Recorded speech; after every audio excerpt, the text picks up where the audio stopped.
आइए हमारे साथ कार्यक्रम में शामिल हो रहे हैं बाजार के जाने माने दिग्गज एक्सिस बैंक के चीफ इकोनॉमिस्ट और एक्सिस कैपिटल के global research head Neelkanth Mishra साहब, जो कि भारतीय बाजारों पर, भारतीय इकोनॉमी पर और दुनिया भर के बाजारों पर बहुत ही गहरी पकड़ रखते हैं। आइए जानते हैं उनसे जो कुछ भी दुनिया भर में चल रहा है बाजारों में। नीलकंठ सर, गुड मॉर्निंग, बहुत बहुत स्वागत है आपका जी बिजनेस पर। सबसे पहले धन्यवाद आपका हमें समय देने के लिए। धन्यवाद अनुज जी। बताएं सर, कैसे देखा जाए इस सिचुएशन को? देखते हैं थोड़ा पीछे मुड़ के तो ऐसा लगता है कि चीज़ें ठीक हो रही है, आगे देखते तो लगते हैं चुनौतियां अब भी है। क्या व्यू आपका बन रहा है, जरा समझाएं सर। ये देखिए, हमारी इकोनॉमी जब जब ये लड़ाई शुरू हुई ईरान में, तो उस समय मोमेंटम काफ़ी अच्छा बिल्ड हो रहा था। और जहाँ तक मेरा अनुमान है, पिछले हफ्ते तक तो जब मैंने चेक्स किए तब तक इकोनॉमी का मोमेंटम काफ़ी अच्छा था। जो जैसे कार सेल्स हैं या सीमेंट की बिक्री है, इनका डिमांड काफ़ी स्ट्रॉन्ग था। क्रेडिट डिमांड अभी भी काफ़ी स्ट्रॉन्ग है। कुछ पॉकेट्स में आई थिंक स्ट्रेस दिखना शुरू हो गया है, बिकॉज अगर आपके जो जो रॉ मटेरियल्स हैं, जो इनपुट्स हैं, जैसे मिथेनॉल है या फर्टिलाइज़र है, इसमें अगर कमी होनी शुरू होगी तो ऑब्वियसली दिक्कत होगी। गैस की कमी है, तो कुछ कुछ जगहों पे आई थिंक प्रॉब्लम्स आनी शुरू हो गई हैं। बट जो अंडरलाइंग इकोनॉमिक मोमेंटम है वो हमारी इकोनॉमी की काफ़ी अच्छी थी जब हम इसमें एंटर कर रहे थे, और इसलिए अभी तक बहुत ज़्यादा पेन अभी विजिबल नहीं हुआ है। तो सबसे बड़ा डिसीजन जो है वो है कि ये स्ट्रेट ऑफ हॉर्मस कब खुलेगा। अब इसमें मेरा ये मानना है कि अब मार्केट के प्रेशर के कारण ही ये खुल सकता है। जी, जो ट्रम्प एडमिनिस्ट्रेशन ने किया है कि वो हर वक्त ये बताते रहते हैं मार्केट को कि बस देखिए जी, ये बस कल खुलने वाला है, बस अब ये बस 3 दिन में ये ठीक हो जाएगा, अभी 1 हफ्ते में ठीक हो जाएगा। तो जो स्ट्रेस बिल्डअप हो रहा है, और बहुत जगहों पे मुझे लगता है 2-3 हफ्ते में शॉर्टेजेस आनी शुरू हो जाएंगी। मेरा पहला अनुमान था कि 15 अप्रैल तक ही हो जाएगा, बट ऑफ कोर्स लगता है कि या तो कुछ जहाज निकल गए जो दुनिया ट्रैक नहीं कर पाई, और या फिर जो इन्वेंट्रीज थी सिस्टम में लड़ाई शुरू होने के समय, वो काफ़ी ज़्यादा थी। बट अब वो डेटा पॉइंट बता रहे हैं कि वो इन्वेंट्रीज का डिप्लीशन जो है वो काफ़ी स्केरी जगह पे पहुंच चुका है। तो अगले 2-3 हफ्तों में अगर ये लड़ाई खत्म नहीं होती है और स्ट्रेट ऑफ हॉर्मस नहीं खुलता है, तो इकोनॉमी को प्रॉब्लम्स जो है बहुत सीवियर हो जाएंगी, ग्लोबल इकोनॉमी को। तो अब इसमें मार्केट का कोई एक दुविधा है कि अगर आपने ये जानते हुए कि अरे इकोनॉमी में प्रॉब्लम आ रही है, चलो पहले बेच देते हैं, बट फिर उस प्रेशर के कारण लड़ाई जल्दी खत्म हो जाती है, और अमेरिका जो है वो ईरान को कंसेशंस देके इसको खत्म करना चाहता है, तो मार्केट में फिर रिबाउंड आएगा, जो कोविड के समय लोगों का अनुभव था। तो इसलिए दुनिया भर में यही चल रहा है कि किसी को भी बेचने का मन नहीं है, क्योंकि सबको लग रहा है, और ट्रम्प एडमिनिस्ट्रेशन बता रहा है कि बस अभी बस खत्म ही होने वाली लड़ाई।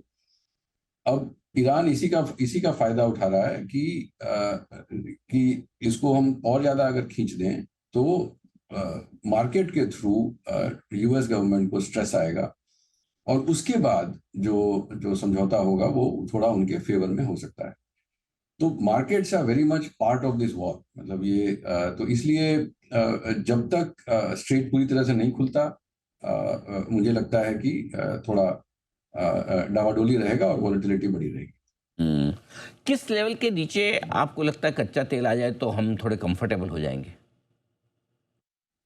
नहीं, कच्चा तेल तो जैसे आपने देखा था जब वो कुछ एक घंटों के लिए लगा कि स्ट्रेट खुलने वाला है, तो तेल के दाम काफ़ी वो 88-87 तक पहुंच गए थे ब्रेंट के।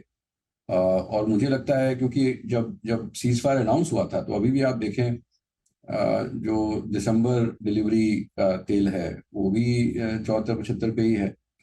और जो 12 मंथ फॉरवर्ड कहते हैं, कि जैसे मान लीजिए आपने देखा कि फ्यूचर्स मार्केट में मैं मई का तेल भी खरीद लूँ, जून का भी खरीद लूँ, वगैरह वगैरह, so on till April next year. तो वो दाम जो है वो जनवरी के मुकाबले कुछ $12-15 ज़्यादा है, लेकिन मार्च अप्रैल अगले साल का वो $7-8 से ही बढ़ा है। तो इसलिए ऑयल मार्केट्स भी फाइनेंशियल मार्केट्स की तरह उम्मीद में है कि ये लड़ाई जल्दी खत्म हो जाएगी। तो इसमें आई थिंक तेल के दाम अभी आप देखेंगे कि जो डेटेड ब्रेंट कहते हैं कि अगर आपको फिजिकल डिलीवरी लेनी है, मान लीजिए कि आपने कॉन्ट्रैक्ट साइन करना है अगले महीने के लिए, तो अब हर कोई सोच रहा है कि भाई लड़ाई तो खत्म ही हो जाएगी, तो इसलिए दाम जो ज़्यादा बढ़े नहीं है। लेकिन अगर आपको आज चाहिए तो दाम जो है वो बहुत ज़्यादा है। मतलब जो जो डेटेड ब्रेंट का रेट दिख रहा है स्क्रीन पे, उससे बहुत ज़्यादा तेल के दाम है। तो स्ट्रेस ऑलरेडी है। और मुझे लगता है कि जब प्रोडक्ट इन्वेंट्रीज जैसे एटीएफ जो हवाई जहाज़ों में घुसती है, या जो शिप का बंकर फ्यूल है, तो इन तरह के प्रोडक्ट्स में मुझे लगता है कि अब कमी आनी शुरू हो जाएगी 2-3 हफ्तों में।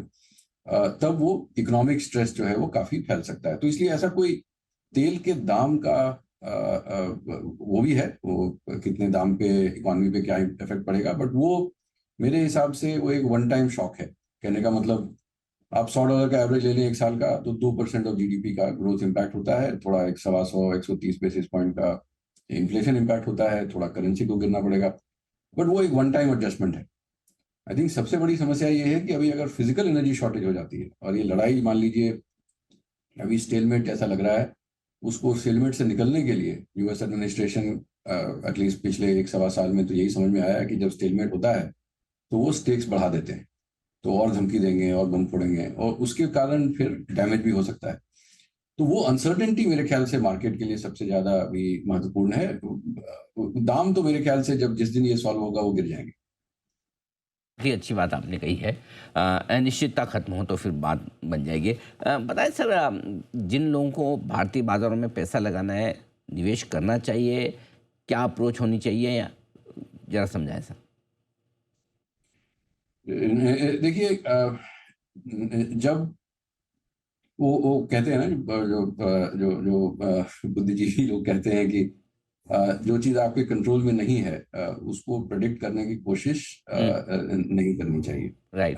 क्योंकि वो फिर वो प्योर गैम्बलिंग है। वैसे मार्केट में काफ़ी लोग गैम्बलिंग भी पसंद करते हैं, वो नहीं करना चाहिए, वो अलग बात है।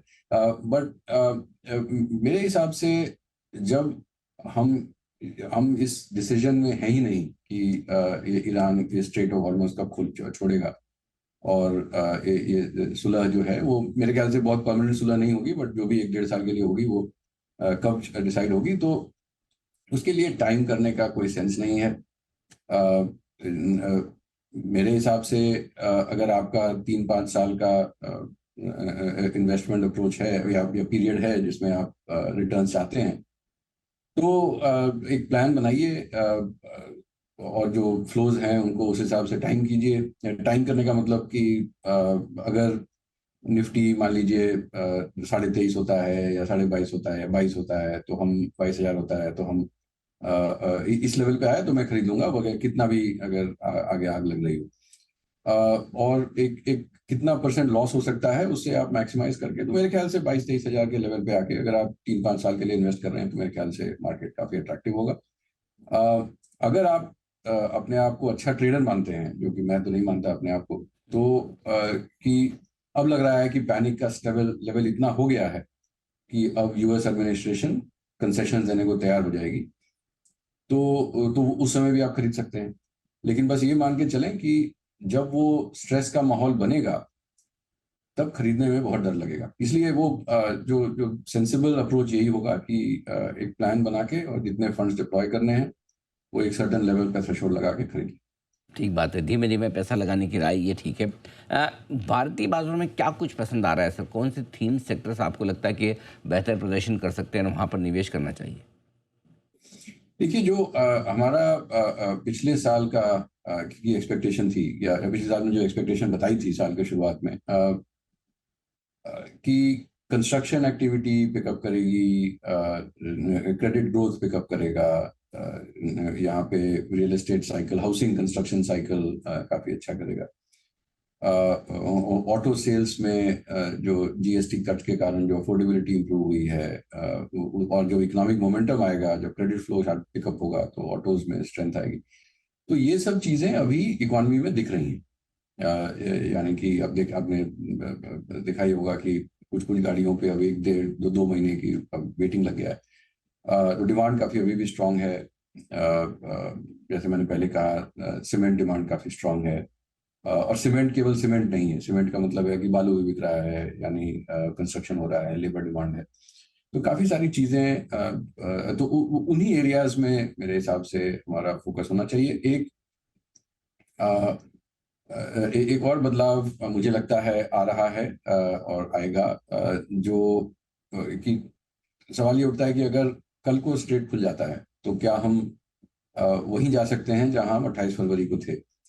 और कुछ हद तक इकोनॉमिक मोमेंटम तो मेरे ख्याल से वहां पहुंच जाएगा, बट जो इकोनॉमी का स्ट्रक्चर है उसमें मुझे लगता है कि काफी बदलाव होगा। तो आपने देखा होगा कि पावर सेक्टर में काफी स्टॉक्स में उछाल आया है, और उसकी वजह मेरे ख्याल से पूरी पूरी तरह से जस्टिफाइड है कि अगर भारत को एनर्जी पे सेल्फ सफिशिएंट होना है, और ये स्ट्रेटेजिक लेवल पे, यानी कि भारत की अर्थव्यवस्था का जो जो मीडियम टर्म आउटलुक है, उसके लिए बहुत ज़रूरी है कि हम अपने एनर्जी सोर्सेज को कंट्रोल करें, और उसके लिए इलेक्ट्रिफिकेशन काफ़ी ज़रूरी हो जाता है।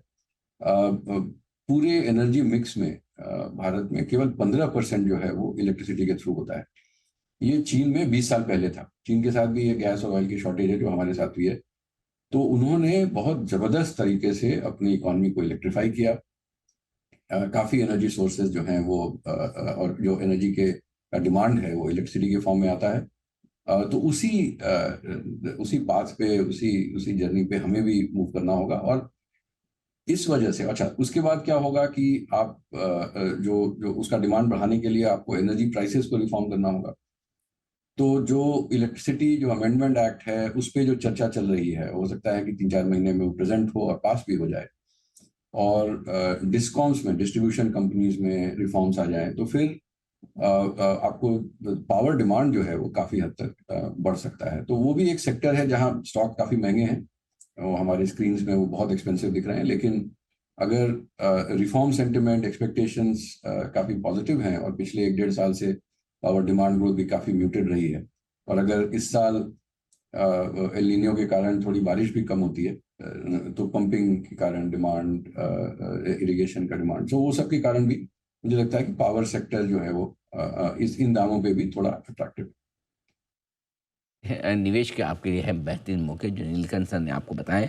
सर बहुत बहुत धन्यवाद आपका समय देने के लिए, विस्तार से इकोनॉमी, बाजार और ग्लोबल हालात पर अपना डायरेक्शन हमारे दर्शकों को देने के लिए। जल्द आपसे फिर मुलाकात होगी। आज के लिए बहुत बहुत शुक्रिया।